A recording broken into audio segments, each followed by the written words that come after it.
கிறிஸ்துவுக்குள்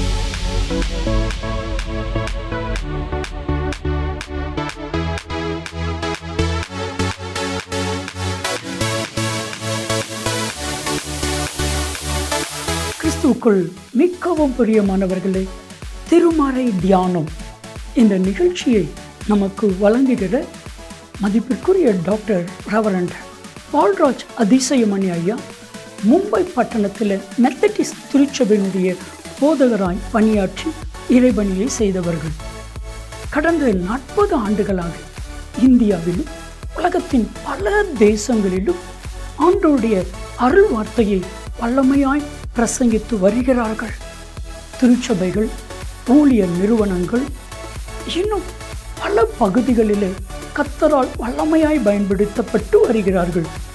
முழு வேதாமத்தை குறித்தான விளக்க உரையும் ஏறத்தாழ 125 புத்தகங்களும் கர்த்தர் அவர்களை கொண்டு எழுத வைத்திருக்கிறார். அவர்களுடைய எளிமையான பிரசங்கம், வல்லமை நிறைந்த கர்த்தருடைய வார்த்தை, ஆழமான கருத்துக்கள், வேதாகமத்தினுடைய ஆழமான விளக்க உரைகள் பலாயிரக்கணக்கான லட்சக்கணக்கான மக்களுக்கு மிகவும் பிரோஜனமாக, ரட்சிப்புக்கு ஏதுவாக கர்த்தர் அன்பு ஐயாவை பயன்படுத்தி வருகிறார். இப்பொழுதும் நமது கிராஸ் டிவியில் திருமறை தியானம் என்கிற நிகழ்ச்சியில் கர்த்தர் அவர்களை பயன்படுத்துகிறார். இந்த நிகழ்ச்சியை மற்றவர்களுக்கு சொல்லுங்க, நீங்களும் பாருங்க. கர்த்தர் அன்பு ஐயாவை வல்லமையாக எடுத்து பயன்படுத்துவார். ஆண்டவருடைய பிரசன்னத்திலே மீண்டுமாக உங்களை காணுகையில் அதிக மகிழ்ச்சி அடைகிறேன். இந்நாளிலும் உங்கள் மத்தியில் வந்து உறவு கொள்ளவும், ஆண்டவருடைய வசனத்தை பகிர்ந்து கொள்ளவும் தருணம் கொடுத்த ஆண்டவரை துதிப்பதோடு வாய்ப்பளித்த உங்களுக்கும் என்னுடைய நன்றியை நான் தெரிவித்துக் கொள்கிறேன். அப்போஸ்தலருடைய நடவடிக்கைகளிலிருந்து செய்திகளை நாம் படித்து தியானித்து வருகிறோம். 15ஆம் அதிகாரத்திலே நாம் நிற்கிறோம். அதில் ஒரு மனுஷனை குறித்து நாம் கடந்த தடவை சந்தித்த பொழுது சிந்தித்தோம். இன்றைக்கு இன்னொரு மனுஷனை குறித்து நாம் பார்க்க இருக்கிறோம். யார் அந்த ஆள்? யூதா என்ற ஒரு மனுஷன். அப்போஸ்தலர் 15 எடுத்துக்கொள்ளுங்கள். சில வசனங்களை நாம் முதலாவதாக வாசிப்போம். 22ஆம் வசனம். அப்போஸ்தலர் 15:22 முதல்.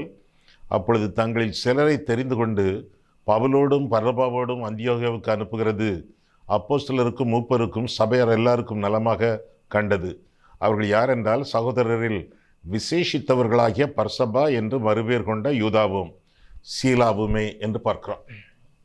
சீலாவை குறித்து ஏற்கனவே நாம் கற்றுவிட்டோம். இன்றைய நாளில் யூதா என்ற சொல்லுக்கு துதி என்ற அர்த்தம், பிரைஸ். துதி என்ற அர்த்தம். ஆண்டவருக்கு துதி உண்டாகத்தக்கதாக வாழ அழைக்கப்பட்ட ஒரு மனுஷன். வேதத்தில் பல யூதாக்களை நாம் பார்க்கிறோம். யூதாஸ்காரியத்து கூட ஒரு யூதா. பல யூதாக்களின் மத்தியில் இந்த ஒரு யூதா என்று பார்க்கிறோம். அப்போஸ்தலர் 15ஆம் அதிகாரத்தில் ஒரு பனிப்போர் யூத விசுவாசிகளுக்கும் புறஜாதி விசுவாசிகளுக்கும். யூத விசுவாசிகளெல்லாம் என்ன சொன்னார்கள் என்றால், கிறிஸ்தவர்களாக மாற வேண்டும் என்றால் முதலாவதாக விருத்த சேதனம் எடுத்துக்கொள்ள வேண்டும், அதற்கு பிறகுதான் விசுவாசம் எல்லாம் என்று சொன்னார்கள். ஆனால் கிறிஸ்தவ விசுவாசிகள் சொன்னது, குறிப்பாக அப்போஸ்தலர்கள் சொன்னது, அதெல்லாம் தேவையில்லை, விசுவாசம்தான், கிருபையினாலே விசுவாசத்தை கொண்டு ரட்சிக்கப்படுகிறோம் என்பதை அழுத்த திருத்தமாக சொல்லி கடைசியிலே அந்த எருசலேம் மாநாட்டிலே தீர்மானம் கொண்டு வரப்பட்டது. விருத்த சேதனம் அவசியமில்லை, நியாயப்பிரமாணம் அவசியமில்லை, விசுவாசமே முக்கியம் என்ற காரியம் சொல்லப்பட்டது. இதெல்லாம் ஆறுதலாக, அறிவுரையாக, ஆலோசனையாக புறஜாதி கிறிஸ்தவர்களுக்கு சொல்லப்பட வேண்டும் என்று கருதி ஒரு கடிதம் எழுதினார்கள் மாநாட்டிலே. அந்த மாநாட்டின் தலைவர் யாக்கோபு, இயேசுவானவருடைய சகோதரர். அந்த ஆள் யூதாவிடத்திலும் சீலாவிடத்திலும் அந்த கடிதத்தை கொடுத்து அனுப்புவதாக நாம் வேதத்திலே நாம் வாசிக்கிறோம். இதுதான் முன்னுரை சுருக்கமாக காணப்படுகிறது.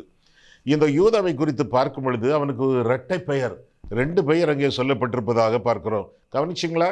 22ஆம் வசனம் பாருங்க மீண்டும். அப்பொழுது தங்களில் சிலரை தெரிந்து கொண்டு பவுலோடும் பர்னபாவோடும் அந்தியோகியாவுக்கு அனுப்புகிறது அப்போஸ்தலருக்கும் மூப்பருக்கும் சபையார் எல்லாருக்கும் நலமாக கண்டது. அவர்கள் யாரென்றால், சகோதரரில் விசேஷித்தவர்களாகிய பர்சபா என்று மறுபேர் கொண்ட யூதா என்று வாசிக்கிறோம். பர்சபா, யூதா, 2 பேர்கள் அவனுக்கு. ஒன்று இயற்பெயராக இருக்கும், இன்னொன்று இடப்பெயராக இருக்கும். 2 பெயர்கள். இந்த மாதிரி பெயர்கள் மற்றவர்களுக்கும் காணப்பட்டது என்று சொல்லி வேதத்தில் வாசிக்கிறோமே. அப்போஸ்தலர் 1ஆம் அதிகாரம் பாருங்கள். அப்போஸ்தலர் 1ஆம் அதிகாரம் 23ஆம் வசனம். அப்பொழுது அவர்கள் யுஸ்து என்னும் மறுநாமம் உள்ள பர்சபா எண்ணப்பட்ட யோசேப்பும் என்று சொல்லி வாசிக்கிறோம். இந்த ஆளுக்கு 3 பெயர்கள் என்று பார்க்கிறோம். 4ஆம் அதிகாரம் பாருங்கள், அப்போஸ்தலர் 4ஆம் அதிகாரம் 36ஆம் வசனம். சீப்புரு தீவானும் லேவியனும் அப்போஸ்தலராலே ஆறுதலின் மகன் என்று அர்த்தம் கொள்ளும் பர்னபா என்னும் மறுபேர் பெற்றவனுமாகிய யோசே. எத்தனை பெயர், எத்தனை அடைமொழி சிறப்பு பெயர்கள், பல பெயர்கள். இயேசுவானவருக்கு கூட இயேசு, இம்மானுவேல், கிறிஸ்து என்று பல பெயர்களை பார்க்கிறோமே. வேதத்திலே ஆண்டவராக இயேசு கிறிஸ்துவுக்கு ஏறக்குறைய 100 பெயர்கள் உண்டு. சரியா? நிறைய பெயர்கள் நிறையாக இருப்பதிலே ரொம்ப பிரயோஜனம் இல்லை. அந்த பெயர்களுக்கு ஏற்ப நாம் வாழ வேண்டும். அது முக்கியமான ஒரு காரியம். அந்த பெயர்களுக்கேற்ப வாழ வேண்டும்.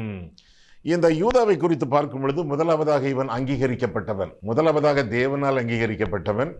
இரண்டாவதாக அந்த பெரிய முதல் கிறிஸ்தவ மாநாடு எருசலேமில் நடந்ததே, பெரிய கான்ஃபரன்ஸ், கவுன்சில், அதன் மூலமாக அங்கீகரிக்கப்பட்டவன்.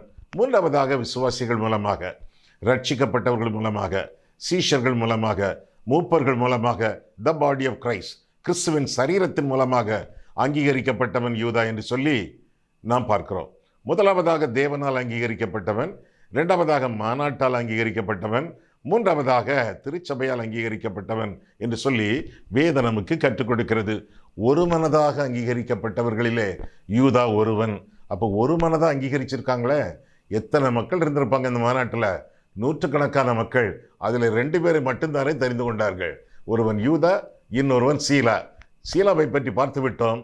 யூதா தொடர்ந்து வாசிப்போம். அந்த 23ஆம் வசனம் முதல், அப்போஸ்தலர் 15:23 முதல். இவர்கள் கையில், எவர்கள்? சீலா, யூதா. இவர்கள் கையில் அவர்கள் எழுதி கொடுத்து அனுப்பின நிருபமாவது, அப்போஸ்தலரும் மூப்பரும் சகோதரரும் ஆகிய நாங்கள் அந்தியோகியாவிலும் சீரியாவிலும் சிலிசியாவிலும் இருக்கும் புறஜாதியாராகிய சகோதரருக்கு வாழ்த்துதல் சொல்லி எழுதிய நிருபம் என்னவென்றால் என்று சொல்லி அந்த நிருபத்தை இவர்கள் கையிலே கொடுத்து அனுப்புகிறார்கள். எதற்காக அந்த நிருபம்? அடுத்த வசனம் பாருங்கள். எங்களால் கட்டளை பெறாத சிலர், துரோகிகள், எங்களால் கட்டளை பெறாத சிலர் எங்களிடத்திலிருந்து புறப்பட்டு நீங்கள் விருத்த சேதனம் அடைய வேண்டும் என்றும் நியாயப்பிரமாணத்தை கைக்கொள்ள வேண்டும் என்றும் சொல்லி இப்படிப்பட்ட வார்த்தைகளால் உங்களை கலக்கி உங்கள் ஆத்துமாக்களை புரட்டினார்கள் என்று நாங்கள் கேள்விப்பட்டபடியினாலே. இதான் காரணம். இங்கிருந்து புறப்பட்டு போயிருக்காங்க. எருசலேமிலிருந்து இவர்களுக்கெல்லாம் முந்தி போய் புறப்பட்டு போய் கலக்கின்னு கலக்கியிருக்காங்க. கலக்கிட்டு 25 பாருங்க. நம்முடைய கர்த்தராகிய இயேசு கிறிஸ்துவின் நாமத்திற்காக தங்கள் பிராணனையும் ஒப்பு கொடுக்க துணிந்தவர்களும் எங்களுக்கு பிரியமானவர்களுமாயிருக்கிற பர்னபா, பவுல் என்பவர்களோடும் கூட எங்களால் தெரிந்து கொள்ளப்பட்ட சில மனுஷரை உங்களிடத்திற்கு அனுப்புகிறது ஒருமனப்பட்டு கூடின எங்களுக்கு நலமாக கண்டது. ஒருமனப்பட்டு கூடினோம். இந்த மாநாடிலே என்னத்தை நாங்கள் அங்கே தீர்மானித்தோம்? 27. அந்தபடியே யூதாவையும் சீலாவையும் அனுப்பி இருக்கிறோம். அவர்களும் இவைகளை வாய்மொழியாக உங்களுக்கு அறிவிப்பார்கள் என்று சொல்லி, என்னத்தை அறிவிப்பார்கள் என்று சொல்லி அந்த நிருபத்தின் கருத்துக்களையும் சொல்லி அனுப்பினதாக வேதத்திலே வாசிக்கிறோம். அங்கீகரிக்கப்பட்டவர்கள். அந்த அங்கீகரிக்கப்பட்ட இருவரிலே ஒருவன் யூதா என்று சொல்லி வேதம் நமக்கு கற்றுக் கொடுக்கிறது. அங்கீகரிக்கப்பட்டவர்கள். ஆமா, நம்முடைய திருச்சபை அங்கீகரிக்கிறதா? நல்லாள், ரட்சிக்கப்பட்ட மனிதன், சகோதரர், இவர் மூலமாக, இவர் வாய்மொழியாக நாம் ஆண்டவருடைய வசனத்தை கேட்பது நல்லது. நல்ல சாட்சியுள்ள மனுஷன், திருச்சபையிலே இவர் ஒரு தூண் என்று சொல்லி நம்மை அங்கீகரிக்கிறார்களா அல்லது புறந்தள்ளுகிறார்களா? ஆண்டவரால் மட்டுமல்ல, நம்முடைய சபையாலும் அங்கீகரிக்கப்படும் மக்களாக நாம் வாழ வேண்டியது நம்முடைய கடமை. ஆண்டவர் நம்மை எப்படி அங்கீகரிப்பார்? கடைசி நாட்களிலே உண்மையும் உத்தமமான ஊழியக்காரனே என்று அழைப்பார். அந்த அங்கீகாரத்தை நோக்கி நாம் வாழ்ந்து கொண்டிருக்கிறோம். மக்களும் நம்மை அங்கீகரிக்க வேண்டும். எப்படி அங்கீகரிக்க வேண்டும்? நல்ல ஒரு சாட்சி, திருச்சபையின் சாட்சி என்று அவர்கள் அங்கீகரிக்க வேண்டும். அங்கீகரிக்கப்படுகிறவர்களாக வாழ வேண்டியது நம்முடைய கடமையாகும். முதலாவதாக யூதா அங்கீகரிக்கப்பட்டவன், இரண்டாவதாக அனுப்பப்பட்டவன். 27ஆம் வசனம் பாருங்கள். 27. அந்தப்படியே யூதாவையும் சீலாவையும் அனுப்பி இருக்கிறோம். அவர்களும் இவைகளை வாய்மொழியாக உங்களுக்கு அறிவிப்பார்கள். 30 பாருங்கள். அவர்கள் அனுப்பிவிடப்பட்டு அந்தியோகியாவுக்கு வந்து சபையை கூடி வரச் செய்து நிருபத்தை ஒப்புவித்தார்கள். வாய்மொழியாகவும் சொன்னார்கள். என்னென்ன கருத்துக்கள் இந்த நிருபத்தில் எழுதியிருக்கிறது என்பதை வாய்மொழியாகவும் சொன்னார்கள். நிருபத்தை ஒப்புவித்தார்கள். யூதா அனுப்பப்பட்டவர்களிலே ஒருவன் என்று சொல்லி வேதத்திலே வாசிக்கிறோம். அனுப்பப்பட்டவர்கள் ஆண்டவருடைய நாமத்திற்காக, ஆண்டவருடைய சுவிசேஷத்திற்காக, ஆண்டவருடைய சத்தியத்திற்காக அனுப்பப்பட்டவர்கள் என்று சொல்லி அவர்களை குறித்து வேதத்திலே வாசிக்கிறோம். 1 பேதுரு 2ஆம் அதிகாரம் 9ஆம் வசனத்திலே உங்களுக்கு தெரிந்த வசனம், நீங்களோ உங்களை அந்தகாரத்திலிருந்து தம்முடைய ஆச்சரியமான ஒளியினிடத்திற்கு வரவழைத்தவருடைய புண்ணியங்களை அறிவிக்கும்படி தெரிந்து கொள்ளப்பட்ட சந்ததி, ராஜரீக ஆசாரிய கூட்டம், பரிசுத்த ஜாதி, அவருக்கு சொந்தமான ஜனம். இப்படியாக நாம் அனுப்பப்படுகிறோம்னா ஒரு இடத்திலிருந்து இன்னொரு இடத்திற்கு அனுப்பப்படணுமே. எந்த இடத்திலிருந்து அனுப்பப்படுகிறோம்? தேவனுடைய ராஜ்யத்திலிருந்து, திருச்சபையிலிருந்து, ஆண்டவருடைய திரு சரீரத்திலிருந்து அனுப்பப்படுகிறோம். எங்கே அனுப்பப்படுகிறோம்? உலகத்திற்குள்ளே அனுப்பப்படுகிறோம், அல்லது இன்னொரு திருச்சபைக்கு அனுப்பப்படுகிறோம், அல்லது சமுதாயத்திற்கு அனுப்பப்படுகிறோம். அதைத்தான் 2 கொரிந்தியர் 5ஆம் அதிகாரம் 20ஆம் வசனத்திலே வாசிக்கிறோம். We are ambassadors for Christ. நாங்கள் கிறிஸ்துவுக்கு ஸ்தானாபதிகள். தேவராஜ்யத்திலிருந்து உலகத்திற்கு சுவிசேஷத்தை சுமந்து அனுப்பப்படுகிறவர்களாக சீஷர்கள் இருக்கிறார்கள், அப்போஸ்தலர்கள் இருக்கிறார்கள், விசுவாசிகள் இருக்கிறார்கள், நாமும் இருக்கிறோம். அனுப்பப்பட்டவர்கள் நாம். உன்னத ராஜ்யத்திலிருந்து உலகத்திற்கு அனுப்பப்படுகிறோம். வாய்மொழியாக ஆண்டவரை பற்றி சொல்ல வேண்டும், வேதத்தின் வாயிலாக ஆண்டவரை பற்றி சொல்ல வேண்டும். அப்படி சொல்லுவது விசுவாசிகளின் கடமை. சுவாசித்துக் கொண்டிருக்கிறோமே, இந்த சுவாசத்திலே 2 பகுதிகள் இருக்கின்றன. ஒன்று உள்மூச்சு, அடுத்தது வெளிமூச்சு. உள்மூச்சு என்றால் இயேசு கிறிஸ்துவை இருதயத்திலே இரட்சகராக ஏற்றுக்கொள்கிறோம், உள்மூச்சு. வெளிமூச்சு என்றால் இயேசு கிறிஸ்துவை உலகத்திற்கு எடுத்துரைக்கிறோம் என்று சொல்லி நாம் அறிந்து கொள்ளலாம். உள்மூச்சு, வெளிமூச்சு. இயேசுவை ஏற்றுக்கொள்வது, இயேசுவை எடுத்துரைப்பது, 2ம் ஒருங்கிணைந்து சீராக காணப்பட வேண்டும் என்று சொல்லி வேதம் நமக்கு தெளிவாக கற்றுக் கொடுக்கிறது. இயேசுவை இரட்சகராக ஏற்றுக்கொண்டிருக்கிறீர்களா? இன்னும் இல்லையோ? அப்படின்றால் பாவத்திலிருந்து மனம் திரும்பி இயேசு கிறிஸ்து சிலுவையிலே முடித்து வைத்த ரட்சிப்பை விசுவாசத்தோடு வாழ்க்கையிலே சொந்தமாக்கி கொண்டு வாழுங்கள். இயேசுவை உங்கள் இரட்சகராக, உங்கள் ஆண்டவராக ஏற்றுக்கொண்டு வாழுங்கள். இரட்சகர் என்றால் உங்கள் பாவங்களை மன்னிக்கிறவர், ஆண்டவர் என்றால் உங்கள் இருதயத்தின் சிம்மாசனத்திலே அமர்ந்திருந்து உங்களை ஆண்டு கொண்டிருக்கிறவர். இரட்சகராகவும் ஆண்டவராகவே ஏற்றுக்கொண்டு அந்த ரட்சிப்பின் செய்தியை, அவருடைய ஆளுகையின் செய்தியை அகிலத்திற்கு, உலகத்திற்கு அறிவியுங்கள். இதற்காகவே நீங்களும் அனுப்பப்பட்டிருக்கிறீர்கள். யார் மிஷனரி? பீகாருக்கு போயிருக்கிறாரே அவரா? ராஜஸ்தானுக்கு போயிருக்கிறாரே அவரா? ஒடிசாவுக்கு போயிருக்கிறாரே அவரா? ஆஹா, அதெல்லாம் 2ஆம் தரம். முதல் தரம் நீங்க எந்த இருதயத்திலே இயேசு கிறிஸ்து இருக்கிறாரோ அந்த ஆள் ஒரு மிஷனரி. இயேசு இருதயத்துக்குள்ள இருந்தால் மிஷனரி, இல்லை என்றால் மிஷன்ல வந்த நரி. இப்படி இருக்கக்கூடாது, அப்படி இருக்க வேண்டும். இயேசுவை இருதயத்திலே இரட்சகராக ஏற்றுக்கொண்டு மிஷனரியாக வாழ வேண்டியது நம்முடைய கடமை. இருக்கும் இடத்திலேயே மிஷனரி பணி தளங்கள் உண்டே. இயேசு இருதயத்தில் இருந்தால் மிஷனரி. அப்ப மிஷனரி பணி தளம்னா என்னது? பீகாரோ, ஒரிசாவோ, ராஜஸ்தானோ செகண்டரி, அதெல்லாம் 2ஆம் தரம். முதல் தரம் என்ன? எந்த இருதயத்திலே இயேசு இல்லையோ அந்த ஆள் ஒரு மிஷனரி பணி தளம். இயேசு உள்ளே இருந்தால் மிஷனரி, இயேசு உள்ளே இல்லை என்றால் மிஷனரி பணி தளம். ஒருவேளை டெய்லி பேப்பர் கொண்டு போட்டுக்கிட்டு இருக்காங்களே ஆண்டவரை அறியாதவர்கள், அவங்க தான் மிஷனரி பணி தளம். அந்த வாழைப்பழம் வித்துக்கிட்டு இருக்காங்களே ஒரு சகோதரி, ஆண்டவர் அறியலையே இன்னும், மிஷனரி பணி தளம். நம்ம வீட்டுக்கு அடிக்கடி வேலை செய்ய வராங்களே அவங்க, ஆண்டவரை இன்னும் அறியலையே, மிஷனரி பணி தளம். அறியாத உள்ளங்கள், மிஷனரி பணி தளங்கள்.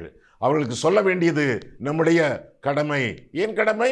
உள்மூச்சு எடுத்திருக்கிறோமே, இயேசுவை இரட்சகராக ஏற்றுக்கொண்டிருக்கிறோமே, வெளிமூச்சு விட வேண்டுமே, இல்லைன்னா செத்து போவோமே. அப்படி ஐயா? ஆமா. சுவிசேஷத்தை பிரசங்கியாவிட்டால் எனக்கு ஐயோ, ஐயோன்னு ஆபத்துன்னு அர்த்தம். எனவே பெற்ற இயேசுவை மற்றவர்களும் பெற்றுக்கொள்ளத்தக்கதாக யாம் பெற்ற இன்பம் பெருகையும் வையகம் என்று சொன்னார் போல ஆண்டவரை குறித்து மற்றவர்களுக்கு அறிவித்து வாழ வேண்டியது நம்முடைய கடமை என்று சொல்லி வேதம் நமக்கு கற்றுக் கொடுக்கிறது. மற்றவர்களுக்கு ஆண்டவரை குறித்து அறிவியுங்கள், குறிப்பாக திருச்சபையாக அறிவியுங்கள். இன்றைக்கு திருச்சபையானது ஒரு விளையாட்டு மைதானமாக போய்விட்டது, ஃபுட்பால் கிரவுண்டு. 11 பேர் விளையாடுகிறார்கள், 11,000 பேர் வேடிக்கை பார்த்து கொண்டிருக்கிறார்கள். 11 பேர் விளையாடுகிறார்கள், 11,000 பேர் வேடிக்கை பார்த்து கொண்டிருக்கிறார்கள். வேடிக்கை பார்க்கிறவர்களுக்கு திருச்சபையில் இடமே இல்லை. விளையாடுகிறவர்களுக்கு தேவை, புகுந்து விளையாடுகிறவர்களுக்கு தேவை. We are not called to be spectators, we are called to be participators. பார்வையாளர்கள் இங்கே அவசியம் இல்லை, பங்கெடுக்கிறவர்கள் அவசியம். எப்படி? சுவிசேஷத்தை சுமந்து மற்றவர்களுக்கு அறிவிக்க வேண்டியது நாம் கற்றுக்கொள்ள வேண்டிய கடமை என்று சொல்லி வேதம் நமக்கு அறிவிக்கிறது. அடுத்தவர்களுக்கு ஆண்டவரை அறிவிக்க வேண்டியது நம்முடைய கடமையாகும். சபை என்பது விளையாட்டு மைதானம் அல்ல, அது சுவிசேஷத்தை அறிவிக்கக்கூடிய ஒரு மையம் என்பதை அறிந்து கொள்ள வேண்டும். ஆண்டவரை குறித்து மற்றவர்களுக்கு அறிவியுங்கள், அதனால ஆசீர்வதிக்கப்படுவீர்கள். ஐயா, நான் சொல்லி யார் கேட்பா? நான் சொல்லி யார் கேட்பா? என்னுடைய ஊரு, நான் வசிக்கிற இடம் ஒரு கடினமான பூமி ஐயா. This is a very hard ground. That's not a hard ground, that is god's ground. அது கடினமான பூமி அல்ல, அது கர்த்தருடைய பூமி. நான் நட்டேன், அப்பொல்லோ நீர் பாய்ச்சினான், விளை செய்வது தேவன் என்று சொல்லி வேதத்தில் வாசிக்கிறோமே. 1 கொரிந்தியர் 3, நடுங்கள், நீர் பாய்க்க இன்னொருவரை ஆண்டவர் அனுப்புவார், மொத்தத்திலே விளைய செய்வது தெய்வம். அறிக்கை செய்வது உங்களுடைய வேலை, ஆதாயம் பண்ணுவது ஆண்டவருடைய வேலை, சொல்லுவது உங்களுடைய வேலை, வெல்லுவது ஆண்டவருடைய வேலை, போதிப்பது உங்களுடைய வேலை, சாதிப்பது ஆண்டவருடைய வேலை. சொல்ல வேண்டியதை சொல்லுங்கள். எத்தனை ஆத்துமாக்களை எனக்காக சம்பாதித்தாய் என்று இயேசு கிறிஸ்து உங்களிடத்தில் கேட்க மாட்டார். ஆனால் எத்தனை ஆத்துமாக்களிடத்தில் என்னை பற்றி சொன்னாய் என்று கேட்பார். சொல்லுவது உங்களுடைய வேலை, வெல்லுவது ஆண்டவருடைய வேலை. நடுங்கள், நீர்ப்பாயுங்கள், அல்லது இன்னொருவர் நீர்ப்பாய்க்க வருவார், மொத்தத்திலே விளைய செய்வது தெய்வம். Successful witness is sharing Christ in the power of the Holy Spirit and leaving the results to God. வெற்றிகரமான ஒரு கிறிஸ்தவ சாட்சி யார் தெரியுமா? பரிசுத்த ஆவியானவரால் நிரப்பப்பட்டு ஆண்டவருடைய சுவிசேஷத்தை, ஆண்டவருடைய சத்தியத்தை அறிவிக்க வேண்டும். விளைவுகளை ஆண்டவரிடத்திலே விட்டுவிட வேண்டும். காரணம், விளைய செய்வது தெய்வம். எனவே சோர்வின்றி, ஓய்வின்றி, உற்சாகத்தோடு, விசுவாசத்தோடு விதைக்க வேண்டியது நம்முடைய கடமை. கஷ்டமா இருக்குய்யா, கண்ணீரோடு விதைக்கிறவர்கள் கம்பீரத்தோடு அறுப்பார்கள் என்று சொல்லி வேதம் கற்றுக் கொடுக்கிறது. அள்ளி தூவு விதைகளை சுமந்து செல்கிறவன் அழுகையோடு செல்கிறான், ஆனாலும் திரும்பி வரும் பொழுது வெற்றிகரமான மகிழ்ச்சியோடு வருவான் என்று சொல்லி வேதம் சொல்லுகிறது. அதுபோல நம்முடைய வாழ்க்கையில கூட இருக்கும் நாட்கள் வரை இயேசுவை மகிமைப்படுத்தி வாழ வேண்டியது நம்முடைய கடமை. ஒரே ஒரு வாழ்க்கை தானே, இன்னொரு வாழ்க்கை இந்த உலகத்தில் இல்லையே. ஒரே ஒரு வாழ்க்கை, விரைவிலே இந்த வாழ்க்கை கடந்து போகும். எனவே இருக்கக்கூடிய குறைந்தபட்ச காலத்திலே ஆண்டவரை பற்றி, கிறிஸ்துவை பற்றி மற்றவர்களுக்கு சொல்ல வேண்டியது நம்முடைய கடமை என்று சொல்லி வேதம் நமக்கு கற்றுக் கொடுக்கிறது. சொல்லுவீர்களா? ஆண்டவரை குறித்து அறிவிப்பீர்களா? யாரிடத்தில் எளிதாக பேச முடியுமோ அவர்களிடத்தில் முதலாவதாக ஆரம்பியுங்கள். படிப்படியாக ஆண்டவர் உங்களை பயன்படுத்துவார், நிச்சயமாக பயன்படுத்துவார். ஆண்டவரே, இன்றைக்கு நான் ஒரு ஆளிடத்திலாவது உம்மை பற்றி பேச வேண்டும். ஆண்டவரே, இன்றைக்கு ஒரு ஆளுக்காவது நான் தனிப்பட்ட அளவில் ஜெபிக்க வேண்டும், ஒரு ஆளுக்காவது அந்த ஆளோடு சேர்ந்து ஜெபிக்க வேண்டும் என்று சொல்லி பாருங்களேன். ஆண்டவரிடத்திலே He will create avenues, சந்தர்ப்பங்களை ஆண்டவர் ஏற்படுத்தி தருவார். வெற்றிகரமான சாட்சியாக இந்த உலகத்திலே வாழ்வீர்கள். காரணம், நீங்களும் யூதாவை போல அனுப்பப்பட்டவர்கள் தேவராஜ்யத்திலிருந்து இந்த உலகத்திற்குள்ளே. முதலாவதாக அங்கீகரிக்கப்பட்டவன், இரண்டாவதாக அனுப்பப்பட்டவன், மூன்றாவதாக ஆண்டவருடைய வசனத்தை காக்கிறவன். ஆண்டவருடைய வசனத்துக்கு விரோதமாக, ஆண்டவருடைய சுவிசேஷத்திற்கு துரோகமாக சிலர் புறப்பட்டு சென்றார்கள்.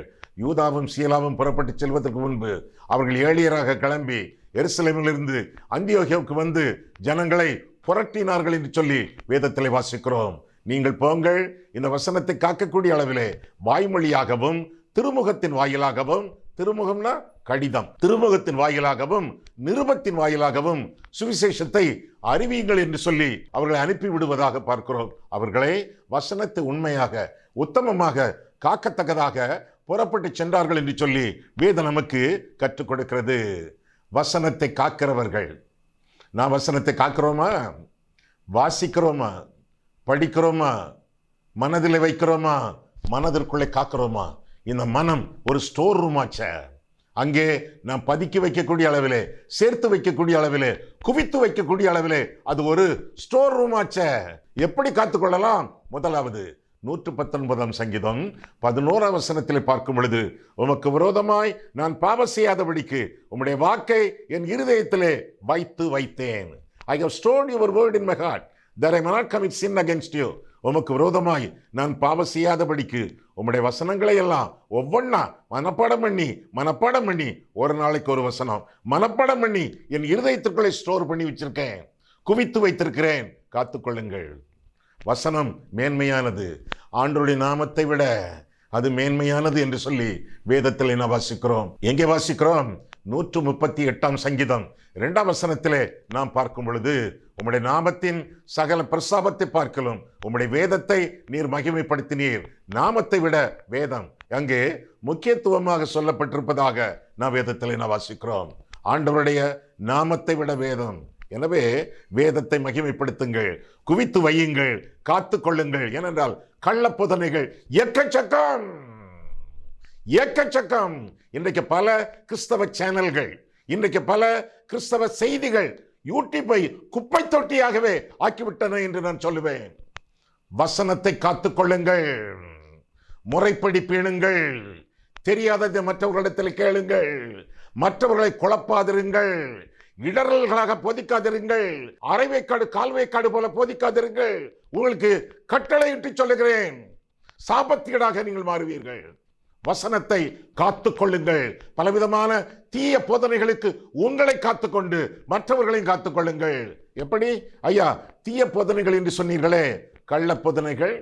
முதலாவதாக கள்ள போதனைகள், ஆண்டவருடைய வேதத்திற்கு விரோதமான போதனைகள், கள்ள போதனைகள். ஒரே தெய்வம், 3 ஆள் தத்துவங்கள், திரித்துவ தெய்வம். திரித்துவத்தை நாம் விளங்கிக் கொள்ள முடியாது, விசுவாசித்து ஏற்றுக்கொள்ள வேண்டும். We don't understand Trinity, we accept Trinity by faith. திரித்துவம், 3 ஆள் தத்துவங்கள், பிதா, வார்த்தை, பரிசுத்த ஆவி, இந்த மூவரும் ஒன்றாயிருக்கிறார்கள். 1 யோவான் 5 அதிகாரம் 7 வசனம். இந்த தேவன் எல்லார் மேலும் பிதா, எல்லாரோடும் இயேசு, எல்லாருக்குள்ளும் இருக்கிறவர். திரித்துவ தெய்வம். எபேசியர் 4 அதிகாரம் 6 வசனம். வேதத்தை பகுத்து படியுங்கள், பலவாறு சிந்தித்து படியுங்கள், பல வேதத்தை நன்றாக கற்றவர்களிடத்திலே கலந்துரையாடி படியுங்கள். வேத முக்கியம். கள்ள போதனைகள் உங்களை விட்டு அகற்றுங்கள், கள்ள போதகர்களை உங்களை விட்டு நீக்குங்கள், அல்லது நீங்கள் நீங்குங்கள். ஒன்று விரட்டுங்கள் அல்லது விலகுங்கள். முதலாவதாக கள்ள போதனை, இரண்டாவதாக களவாடிய போதனை. இவர்களுக்கு போதிப்பதற்கு ஒன்றுமே இல்லை, ஆனால் இவர்கள் சிறந்த போதகர்களாக தங்களை காட்ட விரும்புகிறார்கள். அப்போஸ்தலர் 19 அதிகாரத்தில் பார்க்கிறோமே, ஒரு பிரதான ஆசாரியனுடைய பிள்ளைகள், புத்திரர்கள் 7 பேர் பவுல் பிரசங்கியருடைய இயேசு அவருடைய நாமத்தினாலே கட்டளை இடுகிறோம் என்று சொல்கிறார்களே. இவர்களுக்கு இயேசுவை பற்றி ஒன்றும் தெரியாது, பவுலை பற்றியும் சரியாக தெரியாது. இப்படி இருந்தோம் தங்களிடத்தில் சரக்கு இல்லை, மற்றவர்களுடைய சரக்கை அவர்கள் திருட்டுத்தனமாக திருடி போதிப்பதாக பார்க்கிறோம். நிர்வாணிகளாக ஆக்கப்பட்டார்கள், அவமானப்பட்டார்கள் என்று சொல்லி வேதத்திலே வாசிக்கிறோம். களவாடிய போதனைகள் வேண்டாம். கர்த்தருடைய சமூகத்திலே காத்திருந்து பொறுத்திருந்து வேதத்தை படித்து வேத போதகர்களை கலந்துரையாடி ஆவிக்குரிய நூல்களை வாசித்து நன்றாக ஆயத்தம் பண்ணி கர்த்தருக்கு மகிமையாக பயத்தோடு நடுக்கத்தோடும் பிரசங்கம் பண்ணுங்கள். நல்ல போதனைகளை மற்றவர்களுக்கு கொடுங்கள். கரைப்படுத்தும் போதனைகள், இது மூன்றாவதாக. முதலாவதாக கள்ள போதனை, இரண்டாவதாக களவாடிய போதனை, மூன்றாவதாக கரைப்படுத்தும் போதனை. ஆபிரகாமுக்கு 3 மனைவிகள் உண்டே, மறுமனையாட்டிகள் உண்டு. தாவீதுக்கு 9 மனைவிகள் உண்டு, 700 மறுமனையாட்டிகள் உண்டு. சாலமோன் பெரிய ஞானியாச்சே, 1000 மனைவிகள் உண்டு. நீங்களும் இன்னொன்னு வச்சுக்கிட்டா அது ஒண்ணு தப்பில்லை என்று சொல்லக்கூடிய போதகர்கள் இங்கேயும் உண்டு, பல நாடுகளிலும் உண்டு. கரைப்படுத்தும் போதனைகள், கலப்படமான போதனைகள். சிலது நல்லதாக இருக்கும், சிலது பொய்யாக இருக்கும், சிலது உண்மையாக இருக்கும், சிலது பழுதாக இருக்கும். கலப்படமாக அங்கேயும் இங்கேயும் விஷ ஊசிகளை குத்துவது போல போதிக்கக்கூடிய போதனைகள், கலப்படமான போதனை. வேதத்தில் எதற்கு ஆதாரம் இருக்கிறதா? பாருங்கள், 2 கொரிந்தியர் 2 அதிகாரம் 17 வசனம். அநேகரை போல, சிலரை போல அல்ல. அப்போ கள்ளப்போதர்கள் பெருசா நிறைய ஆயிட்டாங்கன்னு அர்த்தம். அந்த காலத்திலே 1ஆவது நூற்றாண்டிலேயே அநேகரை போல, சிலரை போல அல்ல, அங்க ஒருத்தன் இங்க ஒருத்தன் அப்படி இல்ல, அநேகரை போல நாங்கள் தேவ வசனத்தை கலப்பாய் பேசாமல் துப்புரவாகவும் தேவனால் அருளப்பட்ட பிரகாரமாகவும் கிறிஸ்துவுக்குள் தேவ சந்நிதியில் பேசுகிறோம். அப்ப நான் பேசும்போது பிதா என் பக்கத்திலே, குமாரன் என் பக்கத்திலே, பரிசுத்தாவி என் பக்கத்திலே, தேவ சந்நிதியில் பேசுகிறோம். என்ன துணிகரமாக பொய்யாக துரோகத்தனமாக பேசிக் கொண்டிருக்கிறார்கள் பிரசங்கிமார்கள் அநேகர் என்று வேதம் சொல்கிறது. கள்ள போதனை, களவாடிய போதனை, கரைப்படுத்தும் போதனை, கலப்படமான போதனை, அது மட்டுமல்ல கற்றறியாத போதனை. வேதத்தை படிக்கவே இல்லை, எதுக்கே அதெல்லாம் படிக்கணும்? அங்க என்ன, ஆண்டவர் தான் ஒரு கழுத மூலமா பேசினாரு, ஒரு தடவை தானே பேசினாரு, 2 தடவை பேசலையே. பின்ன அநேகர் பேசுவது கழுதைகள் பேசுற மாதிரி தான் இருக்குது. பின்ன ஊழியக்காரர்கள், சீஷர்கள் 12 பேர், அவங்கள படிப்பறியாதவர்கள் தானே? இல்லையே, படிப்பறியாதவர்கள். அதே வேளையிலே ஆண்டவருடைய சமூகத்திலே அவர்கள் வந்து நிற்கும் பொழுது என்ன வாசிக்கிறோம் அவர்களை குறித்து? அவர்களுக்கு ஆண்டவர் 3 வருஷம் கற்றுக் கொடுத்தார் என்று சொல்லி வேதத்திலே நான் வாசிக்கிறோம். கற்று 3 வருஷங்கள் ஆண்டவருடைய பாதத்திலே அவர்கள் இருந்து கற்றுக்கொண்டார்கள் என்று சொல்லி வேதம் கற்றுக் கொடுக்கிறது. கற்றுக்கொண்ட பவுலையும் கற்றறியாத சீஷர்களுக்கு கற்றுக் கொடுத்தும் ஆண்டவர் அவர்களை போதிக்க வைப்பதாக, பிரசங்கிக்க வைப்பதாக வேதத்திலே வாசிக்கிறோம். கல்வி ரொம்ப முக்கியம், திருமறை கல்வி ரொம்ப முக்கியம், வேதத்தை படித்துக் கொள்வது ரொம்ப முக்கியம். என் புஸ்தகங்களை எல்லாம் எடுத்துக்கொண்டு வா என்று பவுல் சொல்லுகிறானே. 2 தீமோத்தேயு 4 அதிகாரம் 13 வசனம், ஜெயிலிலே கடந்து கொண்டு இதெல்லாம் அனுமதிப்பார்களா? என் மேலங்கியை கொண்டு வா, தோல் சுருள்களை கொண்டு வா. தோல் சுருள்னா அவனுடைய சொந்த பைபிள். 3வதாக புஸ்தகங்களை கொண்டு வா. 2 தீமோத்தேயு 4 அதிகாரம் 13 வசனம், கற்று பிரசங்கியுங்கள். வேத பாடங்கள் ரொம்ப முக்கியம். அது நன்றாக கற்றுக்கொண்ட பவுலுக்கோ, ஆண்டவருடைய சமூகத்தில் 3 வருஷம் கற்றுக்கொண்ட சீஷர்களுக்கோ ரொம்ப முக்கியமானது. கற்றறியாத போதனைகள் ஆண்டவரை விட்டு மக்களை திசை திருப்பும். எனவே ஜாக்கிரதையாக இருங்கள். கால்வே காட்டு போதனைகள், அரைவே காட்டு போதனை தானே நீங்கள் கேள்விப்பட்டிருப்பீர்கள். கால்வே காட்டு போதனைகள், ஸ்டிக்கர் கொடுத்திருப்பார்களே உங்களுக்கு. என்ன ஸ்டிக்கர்? கர்த்தர் உன்னை வாலாக்காமல் தலையாக்குவார். அது ஒரு தீர்க்க தரிசனமா? அது ஒரு வாக்கு தத்தமா? இல்லையே, அது கால் வாக்கு தத்தம் தானே. முழு வாக்கு தத்தத்தை இன்றைக்கு யார் கொடுக்கிறார்கள்? யாரோ ஒருவர் கொடுக்கிறார். மற்றபடி அரை வாக்கு தத்தம், கால் வாக்கு தத்தம், அரைக்கால் வாக்கு தத்தம், மாகாணி வாக்கு தத்தம், இப்படித்தானே கொடுக்காங்க. கர்த்தர் உன்னை வாலாக்காமல் தலையாக்குவார். ஒரு ஆள் இப்படி சொன்னார. நீங்கள் காலையில எழும்பி கண்ணாடியை பார்த்து, கண்ணாடியில யார் இருக்கா? நீங்க தானே இருக்கீங்க. கண்ணாடியை பார்த்து சொல்லுங்க, 100 தடவை சொல்லுங்க, கர்த்தர் உன்னை வாலாக்காமல் தலையாக்குவார், கர்த்தர் உன்னை வாலாக்காமல் தலையாக்குவார், கர்த்தர் உன்னை வாலாக்காமல் தலையாக்குவார். 100 தடவை சொல்லுங்க. ஒரு மாசத்துக்குள்ள நீங்க எங்கேயோ போயிருவீங்க. அப்படி சொன்னார ஊழியக்காரர். எங்க போவீங்க? அங்கதான் குத்திச்சுக்கிட்டு இருப்பீங்க. ஏன்னா அவர் கொடுத்த வாக்கு தத்தம், நம்ம வச்சிருக்கக்கூடிய வாக்கு தத்தம் கால் வாக்கு தத்தம். அது தெரியுமா உங்களுக்கு? முழு வாக்கு தத்தம் கிடையாது. முழு வாக்கு தத்தங்களை நமக்கு கொடுப்பவர்கள் மிக குறைவு. ஐயா, அந்த வாக்கு தத்தம் எங்கேயா இருக்கு? உபாகமம் 28 அதிகாரம் 14 வசனம், இன்று நான் உனக்கு விதிக்கிற உன் தேவனாகிய கர்த்தரின் கட்டளைகளை கைக்கொள்ளவும், அவைகளின்படி நடக்கவும், அவைகளுக்கு செவி கொடுத்து வந்தால். 3 காரியம் போட்டிருக்க, 3 நிபந்தனைகள் போட்டிருக்காங்களே ஆண்டவர். அவைகளுக்கு செவி கொடுத்து வந்தால் கர்த்தர் உன்னை வாலாக்காமல் தலையாக்குவார், நீ கீழாகாமல் மேலாவா என்று சொல்லப்பட்டிருப்பதாக நாம் பார்க்கிறோம். கால்வே காட்டுத்தனமான போதனைகள் வேண்டாம். முழுமையாக வேதத்தை படியுங்கள். ஒருவர் உங்களுக்கு ஒரு ஸ்டிக்கரோ அட்டையோ அல்லது வேற வேத வாக்கியமோ கொடுத்தால் அல்லது சட்ட வாக்கியத்தை கொடுத்தால் நீங்கள் அந்த வாக்கியம் முதலிலே வேதத்தில் இருக்கிறதா என்று பாருங்கள். இரண்டாவதாக, நிச்சயமாக அதில் ஒரு நிபந்தனை ஒட்டி கொண்டிருக்கும். fulfill the condition and possess the promise. நிபந்தனைகளை நிறைவேற்றி வாக்குத்தத்தங்களை சுதந்திரித்துக் கொள்ள வேண்டியது உங்களுடைய நம்முடைய கடமை. இன்னொரு போதனை இருக்கிறதே, மொத்தம் 7. முதலாவதாக கள்ள போதனை, இரண்டாவதாக களவாடிய போதனை, மூன்றாவதாக கரைப்படுத்தும் போதனை, நான்காவதாக கலப்படமான போதனை, ஐந்தாவதாக கற்றறியாத போதனை, ஆறாவதாக கால்வே காட்டு போதனை, ஏழாவதாக கடைபிடியாத போதனை. போதிப்பாங்க, இவங்க கடைபிடிக்க மாட்டாங்க. ஊருக்கு உபதேசம், இவங்களுக்கு ஒண்ணும் கிடையாது. கடைபிடியாத போதனை. ஆண்டவருடைய வசனத்தை நீங்கள் பார்க்கும் பொழுது, வேத வசனம் உங்களோடு இடைப்படும் பொழுது கடைபிடியுங்கள், கீழ்ப்படியுங்கள். கீழ்ப்படிந்து பெற்ற காரியத்தை, கற்ற உண்மைகளை மற்றவர்களுக்கு பகிர்ந்தளியுங்கள். அப்பொழுதுதான் உங்கள் ஊழியம் ஆசீர்வதிக்கப்படும், நீங்களும் ஆசீர்வதிக்கப்படுவீர்கள். கண்களை மூடுவோம், கர்த்தரை பார்ப்போம். அன்புள்ள ஆண்டவரே, இந்த யூதாவைப் போல நாங்கள் வாழ ஊழியம் செய்ய கிருபை தாரும் கர்த்தாவே. அவனைப் போல ஆண்டவரே, நாங்கள் ஆண்டவரால் திருச்சபையால் அங்கீகரிக்கப்பட்ட மக்களாகவும் ஆண்டவருடைய ராஜ்யத்திற்குள்ளே சுவிசேஷத்தை சுமந்து செல்ல அனுப்பப்பட்டவர்களாகவும் ஆண்டவருடைய வசனத்தை ஆதுரத்தோடு காக்கிறவர்களாகவும் விளங்கத்தக்கதான விசுவாசிகளாகவும் சீஷர்களாகவும் ஊழியக்காரர்களாகவும் விளங்க நீர் எங்களை ஆசீர்வதியும். இயேசு கிறிஸ்துவின் நாமத்தில் ஜெபிக்கிறோம் பிதாவே, ஆமேன்.